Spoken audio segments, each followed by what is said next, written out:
پہ سنی کے حوالے کر دوں تو اس کے کم بخت کے پیٹ میں درد اٹھے گا، رات بھر تڑپے گا، پیٹ میں کیڑے ہو جائیں گے، اور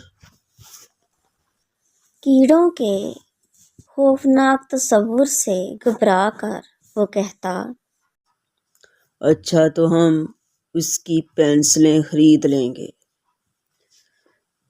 لیجیے بھلا، یہ بچے ہیں کم بخت یا 100 برس کے بڈھے؟ ارے بھائی، یہی عمر تو ہوتی ہے کھیلنے اور کھانے کی۔ لوگ سنیں گے تو کیا کہیں گے کہ ماں باپ کاغذ پینسل تک منگوا کے نہیں دیتے کہ بیچارے بچوں کو 50 روپے بھی ملیں تو پینسل لانے دوڑتے ہیں۔ تو پھر ہم بھکاری کو دے دیں گے۔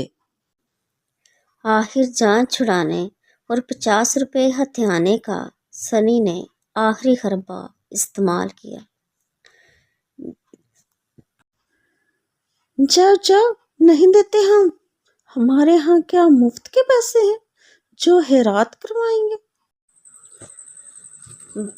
بابی بڑی ہی پتی ورتا عورت ہیں، شوہر کا ہر وقت خیال رکھنا ان کا ایمان ہے۔ وہ چاہتی ہیں ان کے شوہر وقت پر کھانا کھائیں اور وقت پر ہی سوئیں، وقت پر آفس جائیں۔ کسی دن بھائی جان کا ناشتہ کرنے کو دل نہیں کرتا تو وہ زبردستی انہیں کھلائیں گی۔ کیا مجال ہے کہ مقررہ وقت کے بعد جو انہوں نے ان کے سونے کا طے کر رکھا تھا بھائی جان سو سکیں۔